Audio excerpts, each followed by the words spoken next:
Hola, buenos días. En primer lugar, me gustaría presentarme. Me llamo Javier Elío, soy doctor ingeniero de minas por la Universidad Politécnica de Madrid y actualmente estoy trabajando en la Universidad de Noruega, en la Universidad de Haugesund.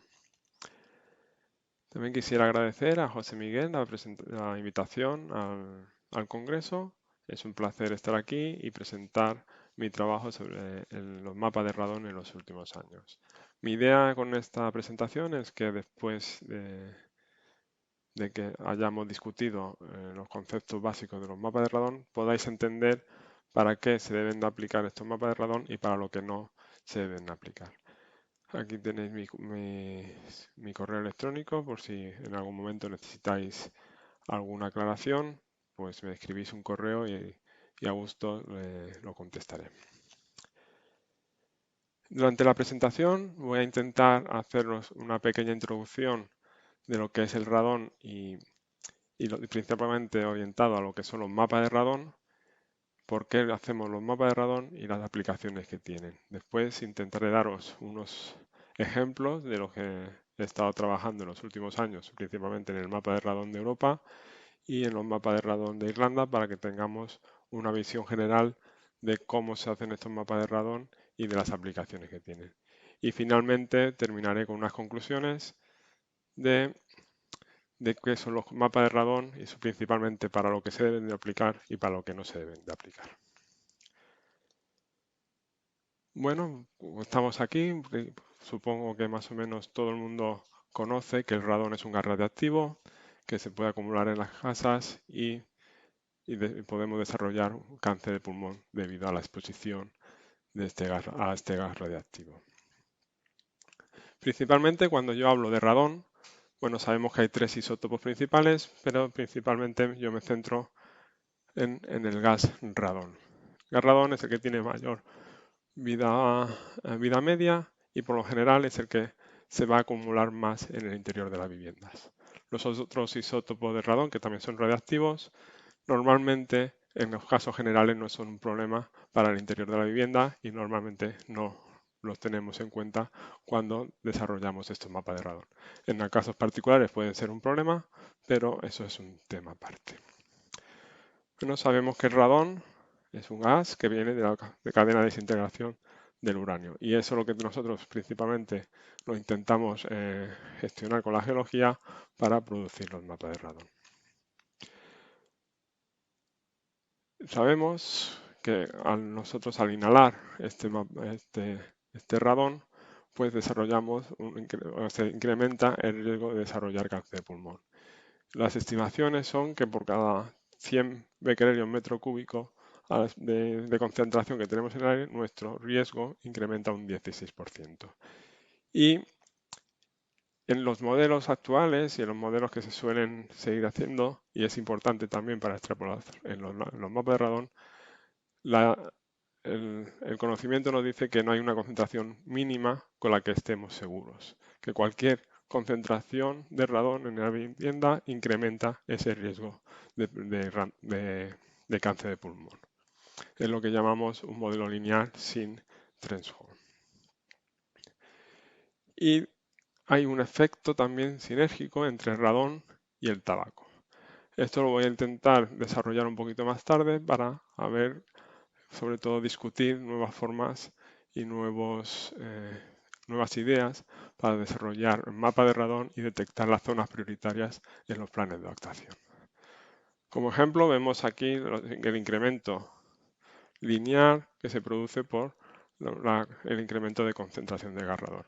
Y lo que me refiero que no hay threshold es que este nivel base sin exposición, eh, con una exposición cero, se incrementa paulatinamente a concentraciones más bajas. Eso también es un proceso que se está en discusión, pero en todos los casos que estamos haciendo de mapa de radón se tiene en cuenta, se piensa hacia este tipo de modelos y por eso es importante decirlo y que se sepa.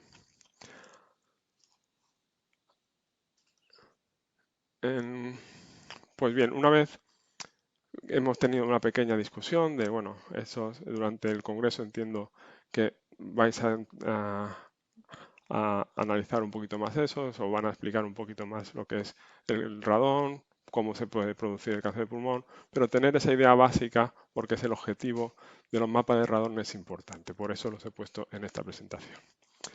Lo que ya nos atañe un poquito más cuando hablamos de radón es que principalmente es un gas que se produce en el suelo. Todos los suelos tienen pequeñas cantidades de uranio en su concentración, todos los suelos tienen pequeñas concentraciones de radón en ese gas del suelo. El radón, que sabemos de la cadena de desintegración, que viene del uranio, que se descompone en esa cadena de desintegración en radio, y ese radio se produce el radón. Entonces todos los suelos tienen cierta concentración de radón, que por lo general se emana, llega a la atmósfera y en la atmósfera se diluye y la concentración en la atmósfera suele ser baja y no produce ningún riesgo. Sin embargo, cuando construimos una casa, ese radón que está en el suelo puede penetrar en la casa por las zonas de fracturación, hay pequeñas fisuras en los suelos, siempre hay pequeñas partes que ese gas que está en el suelo se concentra en el interior de la vivienda. Y ya ahí es donde en general tenemos o podemos tener un riesgo y el incremento del radón puede ser bastante elevado. Un caso particular que fue excepcional es el caso de una vivienda en Irlanda que llegaron a tener 40.000 becquerelios metro cúbico. Eso fue un caso muy particular en que incluso las personas que vivían en esa casa llegaron a desarrollar un cáncer de pulmón y se detectó que fue por la principal causa que se cree fue por el radón. Esos son casos muy excepcionales de una concentración muy elevada en una casa específica en Irlanda, pero bueno, las concentraciones en casa pues pueden oscilar por lo general entre 10-20 becquerelios metro cúbico a 100, 200, es lo claro de referencia, y ya cuando casos un poquito más altos, y ya cuando se superan esos valores de 200, 300 becquerelios metro cúbico, se dice que podemos tener un riesgo de radón en la vivienda y es conveniente hacer algún tipo de actuación para bajarlo. Pasa que esa concentración de radón es muy difícil de predecir en una casa particular. Más bien vamos a decir que es imposible. Y la única manera de saberlo es midiendo. ¿Por qué? Porque hay muchos factores, tanto geológicos como ambientales, que afectan a lo que es la concentración de radón. Principalmente nosotros sabemos que el radón viene del uranio, que se pasa al radio, y del radio se convierte en radón y puede entrar en la vivienda. Pasa que hay otras concentraciones que pueden venir con el agua subterránea, puede venir un radón que viene del interior en zona de fracturación y la capacidad que tiene ese radón que está en el suelo a ir al interior de la vivienda también depende de propiedades del suelo, de la permeabilidad del suelo, por ejemplo, de la humedad que hay en el suelo. Son todos esos factores que pueden afectar a la concentración de radón en el interior de las viviendas. Cuando producimos los mapas, cuando nosotros queremos hacer un mapa y detectar las zonas donde hay un mayor riesgo o no, intentamos tener todos esos factores geológicos en consideración porque hay diferencias espaciales entre ellos. Entonces intentamos tener todo eso en cuenta para hacer los mapas de radón. Pasa que después también hay diferencias en las casas que hacen que ante la misma situación dos casas puedan comportarse de maneras totalmente diferentes. Y también hay factores que son ambientales, como la temperatura o la presión atmosférica, que pueden influir en el interior de las viviendas. Es importante, por tanto, saber que aunque nosotros intentamos predecir el riesgo de un área, es imposible saber en una casa determinada la concentración de radón específica para esa casa. Solo se puede hacer midiendo la casa, midiendo el radón en el interior de la casa. Pero bueno, con toda esta información es lo que nosotros desarrollamos los mapas de radón. En la siguiente presentación, aquí he intentado hacer un pequeño presentar estos factores de una forma un poquito más estructurada. Tenemos principalmente tres tipos de factores. Un factor que es factores geológicos, que es pues tanto desde el punto de vista de qué concentración de radón, qué concentración de los elementos padres, de uranio, radio, tenemos en el suelo y con eso cuánta radón se puede generar. Pero también hay factores como la permeabilidad del suelo, que hace que una vez que se ha generado ese radón en el suelo, permita que se pueda ir al interior de la vivienda. Todos esos factores son factores geológicos, que dependen de las propiedades del suelo. Después hay factores ambientales, como pueden ser la presión atmosférica, el viento, la lluvia.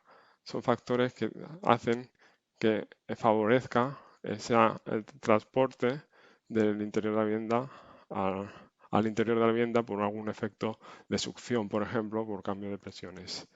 Esos son lo que se llaman factores ambientales. Y después hay unos factores antropogénicos o factores de las características de la edificación.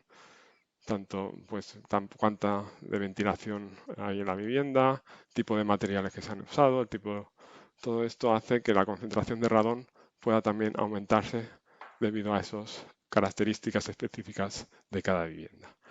Más o menos en la figura hemos intentado hacer un pequeño resumen de todos estos factores y verlos de forma estructurada. Y todos ellos dependen o afectan a otros factores. Entonces, por desgracia, no es tan sencillo hacer un mapa de radón. Hay muchos factores. Esta es una figura un poquito más realista de lo que es las interacciones que hay entre todos los factores ambientales, geológicos, de la vivienda, que como veis es casi imposible de entender. Y en las investigaciones, aunque se hace mucho hincapié en buscar todas las causas que hacen que en el interior de la vivienda haya una alta concentración de radón, el efecto físico de cada una es muy difícil de identificar. Así que principalmente con esta figura lo que veo es que no se puede predecir la concentración de radón en el interior de viviendas. Y eso es un tema muy importante cuando se habla de mapa de radón y de la aplicación de los mapas de radón. Los mapas de radón, precisamente como no se puede predecir la, la concentración de radón en las viviendas, los mapas de radón no delimitan las zonas seguras o no seguras. No podemos decir aquí en esta vivienda que hemos considerado que el riesgo en el mapa hemos dicho que es un riesgo bajo, no podemos decir que una casa es segura o no segura.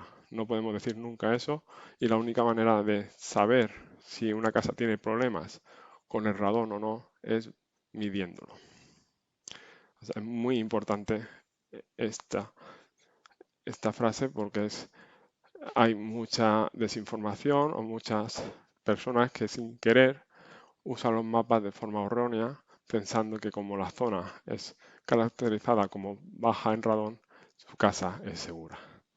Y eso es algo que cuando estamos desarrollando mapas o cuando estamos presentándolos, se lo tenemos que decir muy claro a los usuarios.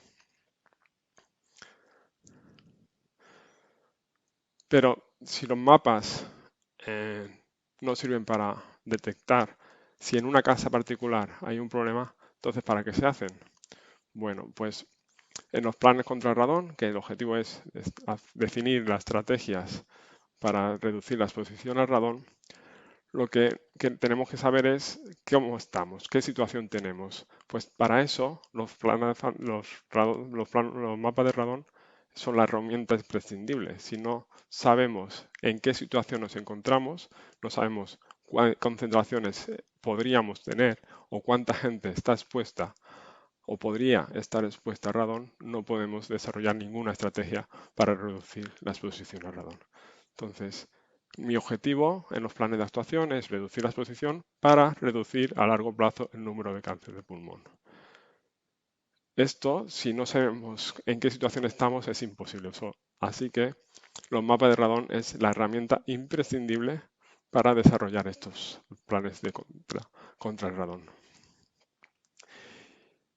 ¿Qué pasa? Que muchas de estas definiciones y muchas de las cosas que tenemos pues dependen ya no solo de la geología, dependen de muchos criterios que ya se van fuera de la definición de geología. Ya no depende solo de la concentración de radón en las viviendas. Hay otros criterios que pueden hacer que que definamos un área como prioritaria o no prioritaria. Y esos son criterios ya más políticos y de distribución de la población. Entonces, tiene que haber un enfoque un poco más multidisciplinar, que no sean solo geólogos los que definen las zonas prioritarias. Tiene que haber gente de salud pública para poder priorizar eh, esas áreas, gente de edificación para saber qué tipo de edificios hay y cómo se puede hacer las campañas adecuadas para mitigar esos edificios. Entonces, todo eso necesita un enfoque multidisciplinar y, por ejemplo, en el caso de Irlanda, todas estas agencias participaron en el desarrollo del plan contra el radón de Irlanda y todas estas tenían algo que ver con lo que es o tenían que tener información del plano de radón, del mapa de radón. Claro, con todo esto podéis imaginar que ya hay muchas cosas, muchos conceptos que he puesto que nos pueden hacer pensar que no es suficiente solo un mapa de radón, que a lo mejor necesitamos otras herramientas. Tenemos diferentes tipos de mapas que sean diferentes y específicos para aplicarlo en un determinado sitio. Lo que quiero decir es que puede haber diferentes tipos de mapa de radón dependiendo de para qué queremos usar ese mapa de radón. Y otra cosa muy importante es que no tiene que ser una cosa fija que no se mueva. Tenemos más datos, a lo mejor una zona que antes no conocíamos o antes no estaba edificada, ahora lo va a estar, pues a lo mejor tenemos que identificar en esa zona si puede haber un problema o no. Pues tenemos más datos, pues nuestro mapa puede cambiar. Parece sencillo, pero hay veces que los mapas tienen implicaciones legales. Entonces, no es fácil cambiar una cosa que tiene una implicación legal. En el caso de Irlanda, por ejemplo, ellos tuvieron cierta complicación en cambiarlo porque la legislación hacía referencia a un mapa. Si cambiaban ese mapa, la legislación cambiaba. Entonces, es algo que tenemos que tener en cuenta cuando desarrollamos estos mapas y cuando desarrollamos el plan contra el radón. Y por ejemplo, aquí estoy poniendo muchos casos de Irlanda porque es donde eh, en los últimos años es donde he trabajado más. Ellos entendieron esto, entonces pasaron de un mapa que tuvieron pre-2022 que hacía un mapa de malla de 10 por 10. Pues ellos consideraron que podía ser interesante tener dos mapas, uno para lo que es el interior de las viviendas, que es este de aquí, y otro mapa para el centro de trabajo. Son dos mapas diferentes, si lo podéis ver, que aunque son parecidos, tienen pequeñas diferencias y esas pequeñas diferencias hacen que la aplicación con la que ellos quieren hacerla sea diferente. Una es para el interior de las viviendas, para una percepción pública y otra para un tema legal contra interior en los centros de trabajo. Lo que quiero decir es que puede haber varios tipos de mapas dependiendo de para qué queramos usarlos. Entonces, bueno, ya metiéndonos en conceptos de mapas, bueno, los mapas lo que intentamos siempre es dibujar en un plano donde encontramos las zonas donde puede haber mayores concentraciones de radón y por donde tenemos que empezar o tenemos que priorizar estas áreas y una vez que tenemos una zona ya más o menos controlada, intentar ir moviéndonos hacia otros lados. Y cuando digo que hay varios mapas o que podemos usar varios mapas es que, bueno, en protección radiológica podemos tener hay dos objetivos. Una es proteger al individuo, incluso aunque solo una persona esté expuesta, hay que protegerle y después proteger a la población en general, es decir, bajar la dosis colectiva. Y esos dos objetivos con los mapas de radón también tenemos que cumplirlos. Pero con los mapas de radón parecen un poco complicados que el mismo mapa cumpla con los dos objetivos. Entonces, bueno, podemos tener un enfoque en el que podamos usar diferentes mapas. Por ejemplo, en la protección del individuo, los mapas que detecten posibles casas, que nos digan la probabilidad de que una casa tenga altas concentraciones, pueden ser muy interesantes para detectar posibles, aunque sea solo una casa, detectarla y poder ya hacer una acción preventiva en esa casa. En cambio, cuando hablamos de protección a la población, cuando en fin la dosis, pues a lo mejor nos interesa más tener un mapa de concentraciones o un mapa donde nos diga dónde vive la gente y dónde podemos tener mayor problema. Por ejemplo, los mapas que relacionen la concentración de radón y la población pues son muy interesantes aquí. Y después os mostraré un par de casos y bueno, un caso de cada cual para que podamos ver a lo que me refiero. Pero claro, bien, nosotros en nuestros mapas lo que hacemos es delimitar las zonas prioritarias. Esas zonas prioritarias pues son las que nos debemos que centrar en ellas.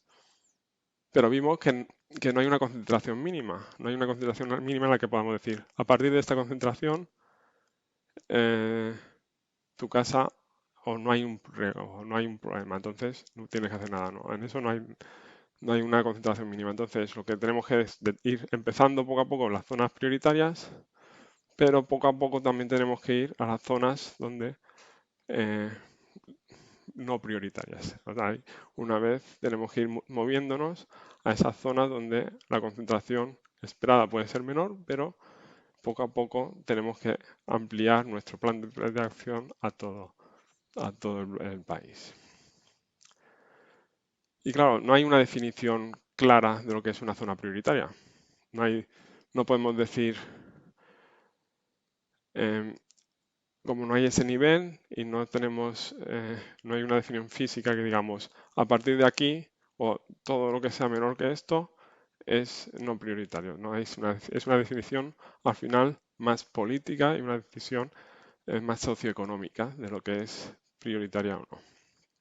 Y lo malo es o lo que pasa es que diferentes criterios pueden llevar a diferentes tipos de mapas en la incluso misma zona. Y es normal que pase que entre, por ejemplo, en zonas fronterizas, aquí en caso de Irlanda, entre Irlanda del Norte y la República de Irlanda, podemos ver zonas donde, aunque estemos midiendo la misma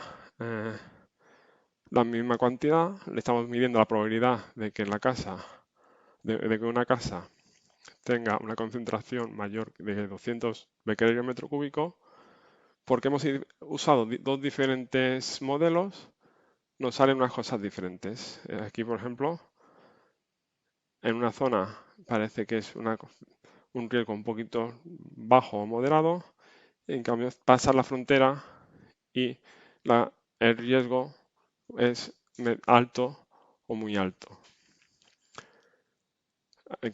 Otro caso podría ser en esta zona de Irlanda, donde también pasas de una zona azul de concentraciones de riesgos o de probabilidades bajas a una relativamente alta o moderada. El principal problema de esto es que al usar diferentes criterios o usar diferentes modelos y dar diferentes resultados, la percepción pública puede dañarse. Puede decir, yo que vivo justo aquí, tengo concentración alta, pero si me voy 20 metros allá, que es el otro lado de la frontera, aquí es el frontera, pero imagínate que hablamos de municipios o hablamos de comunidades autónomas, pues ¿por qué viéndome 20 metros o 30 metros o 50 metros tengo concentraciones o tengo un riesgo más alto? Pues esa percepción pública pierdes un poco de credibilidad y puede afectar a lo que es el plan de actuación.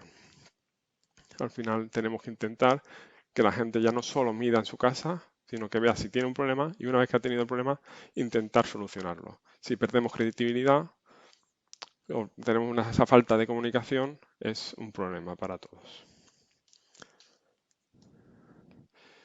Y claro, en estos criterios, como no hay una definición clara y es una definición que tenemos que tomarla en base a los datos que tenemos, no siempre incluso eh, completos, podemos usar muchas definiciones. Aquí hay una lista de unas cuantas que todas podrían ser válidas perfectamente. Podemos hablar de que en un determinado área. Tanto ya cambiamos, como veis, si queremos una celda regular, si queremos hablar de municipios, de comunidades, podemos hablar de... Tenemos que decidir, por ejemplo, si podemos decir que la concentración tiene que ser menor que a un cierto valor de referencia. ¿Qué es cierto valor de referencia? Pues en la legislación europea se habla de que tiene que ser como mínimo tiene que ser menor que de 300 becquerel metro cúbico, pero no te dice más. Hay algunos que podrán decir 100, otros 200, 150. Cada país puede poner el que quiera.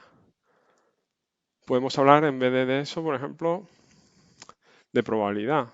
Podemos decir, yo quiero definir las zonas prioritarias en las que tengo una probabilidad del 1% de que haya una concentración alta o del 10%. Igual, criterios arbitrarios. O hablar de percentiles, o hablar ya de intentar meter también la población y de dosis colectiva. Todos criterios que podrían ser válidos y dependen ya un poco de la decisión política y socioeconómica que queramos. El problema, bueno, pues que hay que involucrar a muchas agencias. La decisión puede tener unas altas consecuencias políticas y socioeconómicas y tenemos que involucrar a muchas agencias en la toma de decisión. ¿Qué pasa? Que es muy difícil. Esas agencias pues no siempre se llevan bien o son muchas, hay que tener una comunicación muy fluida y es complicado. Después, esa toma de decisión la hacemos con mucha incertidumbre. Tenemos incertidumbres físicas como las concentraciones de uranio, la concentración de radón en la vivienda, tenemos pocas medidas para una ciudad muy grande, tenemos mucha incertidumbre allí. No sabemos si nuestra campaña que hemos hecho es realmente representativa o no, intentamos hacerla, pero hay siempre unas limitaciones y no siempre tenemos toda la información, entonces tenemos que tomar decisiones con un grado de incertidumbre muy elevado. Después, al principio, en uno de los mapas de Irlanda he dicho que uno es para viviendas y otro por centro de trabajo. Muchas veces los mapas se hacen con concentraciones en el interior de la vivienda, pero tienen implicaciones en la zona de trabajo, en los puestos de trabajo, y no siempre son comparables. Ahí ya pues tenemos una cierta incertidumbre. ¿Se puede aplicar el mismo mapa en viviendas que en el centro de trabajo? Bueno, pues otra incertidumbre que tenemos y que no siempre es fácil de resolver. Después, el radón, por sus propiedades físicas, tiene mucha variedad espacial y temporal. Entonces, es muy difícil incluso midiendo, hay mucho error en la medida, concentraciones que a lo mejor, o datos que tenemos de hace 5 años son realmente válidos actualmente para implementarlos en el mapa, o de 5 o de 10 años. Es difícil. De verdad que la única manera de saberlo, si puedo tener un problema en la casa, es midiendo. Entonces, eso es una dificultad en los mapas de radón. Y después esa comunicación.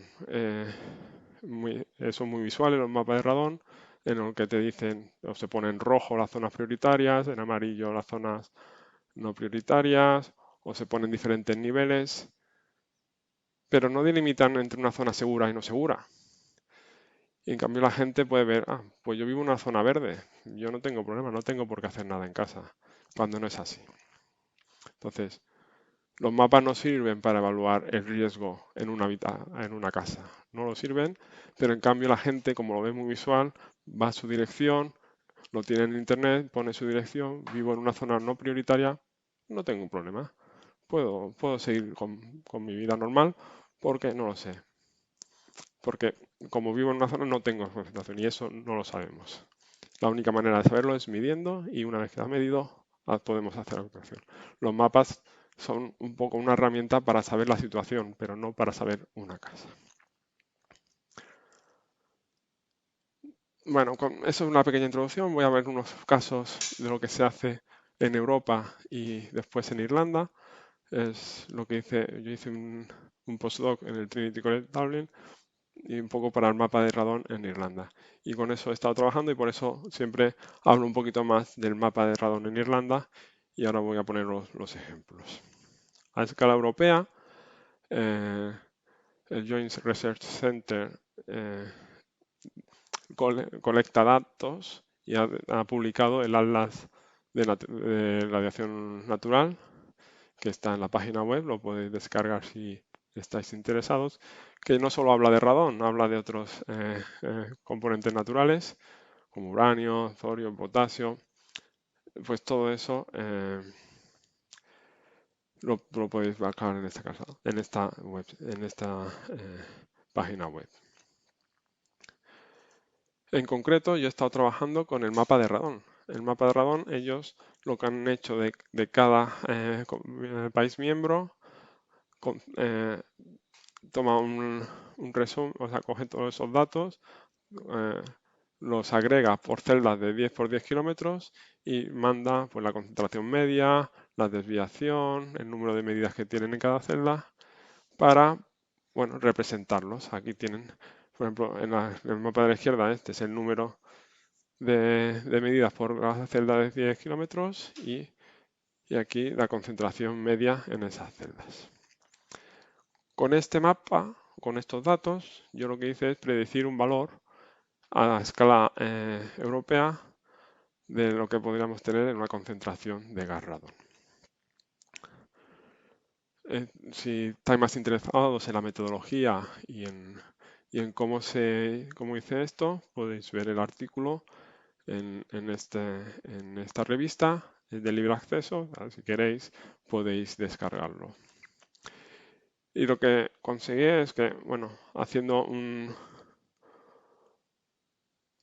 proceso matemático, bueno, lo que es, como sabemos, que el radón en el interior de la vivienda depende de la propiedad del suelo, pues intentamos relacionarlo para esas propiedades del suelo, el uranio en el suelo y la geología, intentar relacionarlo con el radón para intentar hacer el mapa a escala europea en las celdas donde no tenemos datos suficientes. Entonces, bueno, es un poco la metodología que usé y lo que se ve es que somos capaces de ya tener y desarrollamos el primer mapa completo de radón en el interior de las viviendas en Europa. Ahí, en España, pues sabemos que la zona de Galicia y de Extremadura y un poco de Madrid, pues a las concentraciones en general, son concentraciones más altas. Que en cualquier parte de España podemos tener concentraciones muy elevadas y que las casas deberían hacer tipo de remediación. Pues por supuesto, es una parte fundamental que quiero deciros y que quiero que salgáis con esto, es que cualquier casa puede tener problemas, que para saberlo es medir. Si no medimos, no estamos seguros, pero con este mapa ya podemos decir, bueno, pues en las zonas, por ejemplo, de Galicia, por lo general hay una mayor concentración que en una zona de Andalucía. Pues vamos a priorizar esa comunicación pública en las zonas en Galicia para que así podamos llegar al mayor número de personas con los recursos que tenemos. Pues para estas cosas sirven los mapas de radón. Si no tuviésemos esto, estaríamos un poco perdidos y estaríamos intentando hacer una actuación sin saber la situación real que tenemos. Esto fue a escala europea, pero también he trabajado en el mapa de radón en Irlanda. En Irlanda hicieron en el 2002, publicaron su primer mapa de radón. Ellos cogieron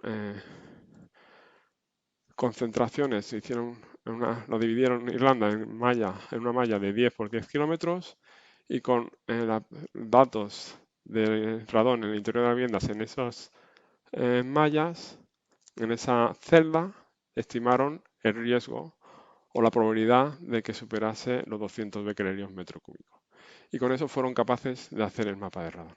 Como veis, son relativamente grandes el tamaño de malla de 10 kilómetros y lo que intentamos es pasar de este 10 kilómetros usando los mismos datos, pasar a una resolución de 1 kilómetro por 1 kilómetro.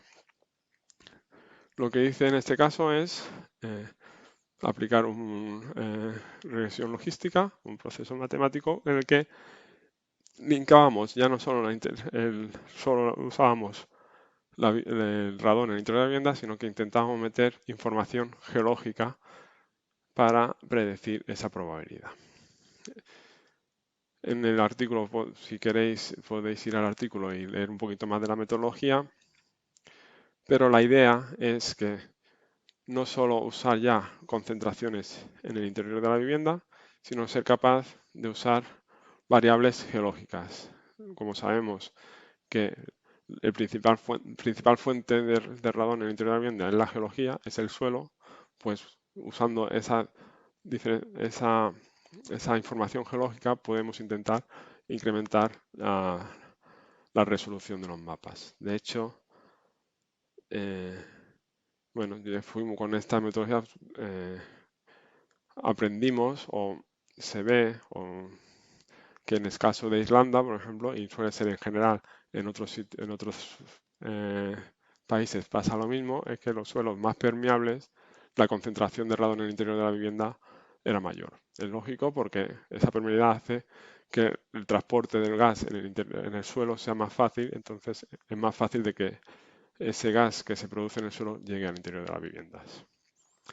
Igual vimos que, bueno, pues en los acuíferos, el tipo de acuífero debajo de la casa también era importante a la hora de predecir ese riesgo. Zonas kársticas donde el agua puede transportarse durante más cortos periodos de tiempo a una distancia más larga, pues el incremento era mayor. Después, el tipo de geología, defender la geología, ya no solo de la geología, sino también del tipo de sustrato que hay debajo de la casa, era importante. Bueno, pues esa información te ayuda a pasar de lo que es de un mapa de 10 por 10 kilómetros a un mapa de 1 por 1 kilómetro. Son muy parecidos, al final los datos que hay detrás muchos son parecidos, que es el radón en el interior de las viviendas, pero añadiendo esas capas de información de la geología podemos pasar a un mapa con muchísima más resolución. Y actualmente es esta metodología y este mapa es el que han usado para actualizar eh, el mapa de radón que tenían de 10 por 10 kilómetros. Sin embargo, también ya podemos ir pensando en que, bueno, si nuestro objetivo es reducir los cánceres de pulmón a largo plazo, ¿por qué no también introducir en lo que es las zonas prioritarias ese posible efecto? En la definición, si podemos introducir en la definición de zona prioritaria los posibles efectos que puede tener esa exposición, pues a lo mejor es más efectivo el plan contra el radón. Y esa es la idea que teníamos detrás de este artículo y que os voy a explicar un poquito ahora brevemente. La idea es, bueno, con esas concentraciones que tenemos, nosotros tenemos estas concentraciones, podemos intentar predecir, por ejemplo, una concentración media que podemos entender por municipio, por distrito o por una zona administrativa. En este caso son distritos. Aplicando esto, sabiendo la concentración, podemos pensar, bien, pues si con esta concentración podemos estimar qué dosis media pueden estar recibiendo las personas que viven en esa zona. Con esa dosis podemos estimar los casos de cáncer de pulmón. Y si podemos estimar los casos de cáncer de pulmón por millón de habitantes y metemos una capa más en esa información que es la densidad de población, obtenemos los posibles casos de cáncer de pulmón debido a esa concentración media que tenemos en ese distrito. Por supuesto, tiene muchas limitaciones y eso intentamos discutirlo en el artículo, pero la idea es introducir el concepto de que esa concentración de radón puede producir también un cáncer de pulmón y si lo metemos en la zona prioritaria, a lo mejor nuestro plan de actuación es más efectivo. y porque hay diferencias significativas en lo que es, hay muchas zonas a lo mejor que hay unas concentraciones medias relativamente elevadas, pero a lo mejor no vive tanta gente en esa zona y nuestro riesgo o es menor que en otra zona donde a lo mejor la concentración es menor, pero hay un mayor número de personas viviendo allí entonces el número de cánceres de pulmón puede ser mayor en ese área.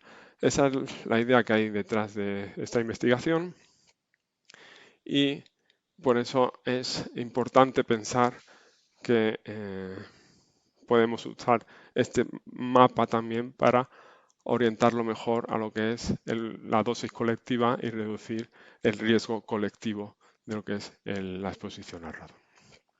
Esta es una discusión que podéis leerla un poco más y ahora discutiremos un poquito más en las conclusiones. Pero bueno, también podemos decir que bueno, nuestro radón principalmente viene del suelo, pues ¿por qué no vamos a hacer una estimación del riesgo solo teniendo en cuenta datos de radón en suelo, sin tener en cuenta la edificación? Esto a lo mejor nos puede ayudar a hacer mapas de radón que sean independientes de qué edificio y para qué usamos ese edificio en específico. Entonces, a lo mejor pueden ser mapas que pueden ser utilizados tanto para viviendas como centros de trabajo, que sabemos que pueden tener comportamientos diferentes respecto al radón que tiene el interior de la vivienda, pero lo que es el suelo es el mismo. Pues esto es lo que discutimos en este artículo, o lo discutimos en este artículo sobre lo que es el potencial de radón, clasificar las zonas prioritarias dependiendo del potencial de radón. En este caso solo se tiene en cuenta lo que es la concentración de radón y la permeabilidad del suelo. Y una vez teniendo esos datos podemos intentar hacer una clasificación del riesgo de radón basado en ese radon potential o potencial de radón que se dice. Y comparando esto, nosotros comparamos este mapa y estas zonas principales, vemos que el mapa que nosotros hemos obtenido es parecido o similar al mapa del interior de las viviendas. Así que nos puede ayudar también esto a delimitar zonas prioritarias y poder obtener otra herramienta que sea útil en la lucha contra el radón. Bueno, hemos visto, ahora ya me voy a centrar en las conclusiones. He discutido un poco por qué es interesante tener mapa de radón, con el conocimiento básico de radón, qué aplicaciones podemos tener y después he puesto unos ejemplos de lo que son mapas de radón. Aquí muchas son preguntas abiertas de que no tenemos la solución, pero bueno, ayudan a discutir un poquito para qué se tienen que usar los mapas de radón y de hacer una discusión abierta de posibles soluciones o posibles, más que soluciones, dejarlo abierta de que no solo hay una forma de hacer un mapa de radón y a lo mejor tenemos que buscar alternativas o tenemos que buscar diferentes mapas según la aplicación para lo que queremos hacer ese mapa. Nosotros sabemos, por ejemplo, que el radón normalmente tiene una distribución log normal. Eso quiere decir que, en general, la población está expuesta a concentraciones que son mucho menores que los valores de referencia que nos marcamos. Las concentraciones de referencia suelen estar entre 200 300 becquerel metro cúbico y por lo general sabemos que la mayoría de la población está expuesta a concentraciones mucho menores que esa. Pero con el modelo de que no hay una concentración segura de radón, esas personas, aunque estén expuestas a unas concentraciones bajas, siguen desarrollando unos cánceres de pulmón. Y como la mayoría de la gente está expuesta a esas concentraciones, la mayoría de los casos pasan en ese rango de concentraciones. Entonces mi pregunta, y es una pregunta abierta, es si es efectivo realmente definir la zona prioritaria solo o en base solo al valor de referencia. Es una discusión que se puede ir hablando también y quizá si tenemos opción de discutirlo, a lo mejor podemos discutirlo entre todos. También, si nuestro objetivo es precisamente, ok, yo lo que quiero es reducir los casos de cáncer de pulmón, ¿podemos introducir ese efecto sobre la salud en las zonas prioritarias? Si lo pudiésemos conseguir, pues a lo mejor produciríamos una herramienta mucho más efectiva en nuestro plan de actuación. ¿Cómo hacerlo? Bueno, hemos propuesto algunas ideas, pero siempre este está abierto a discusión. A lo mejor en vez de poner solo concentraciones, a lo mejor podemos decir los mapas que desarrollen el número de personas o el número de casas que pueden tener una concentración alta para definir las zonas prioritarias. Así tenemos un poco más en cuenta la población y la distribución de la población en esos mapas y así reducimos la dosis colectiva. Y después, por último, es cómo podemos combinar estos mapas de radón con las campañas, perdón, ahí pone campanas, perdón, con las campañas contra el tabaco. Sabemos que hay un efecto sinérgico entre los dos, pues si pudiésemos combinar las dos, el plan de actuación del radón con una campaña del tabaco, pues a lo mejor sería efectivo.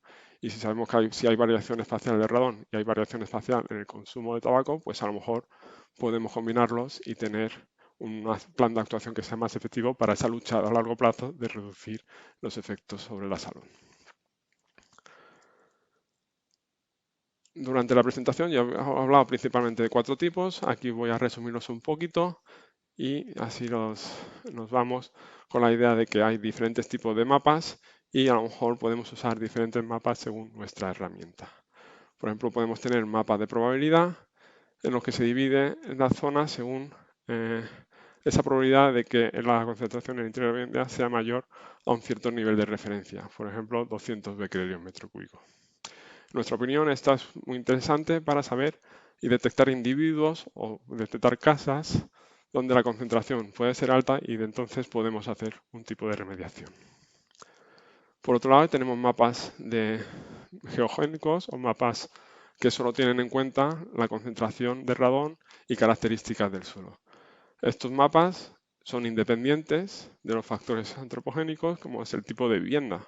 Entonces pueden ser interesantes pues en zonas donde no existen viviendas, zonas rurales, donde tenemos que clasificar una zona, pero no tenemos valores del interior de la vivienda. Pueden ser estos de utilizar. O pueden ser mapas que pueden ser usados tanto en centros de trabajo como en viviendas, porque se supone que independientes a ellos. Están abiertos a esa discusión.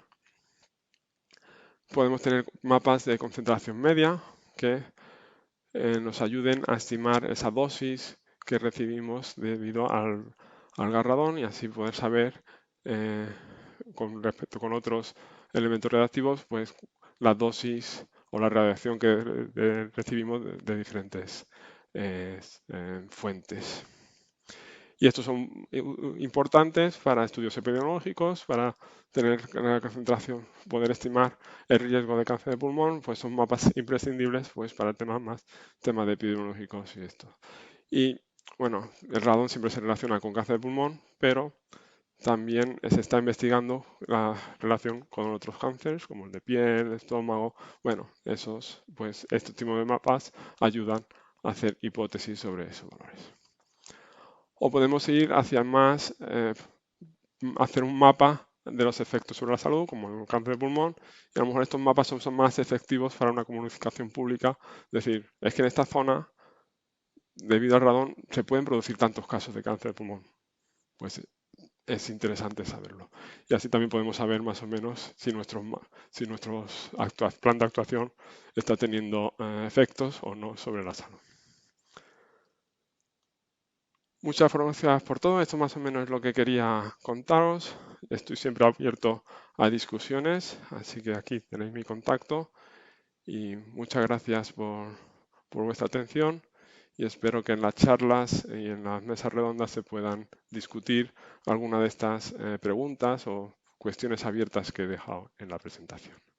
Muchas gracias y un saludo a todos.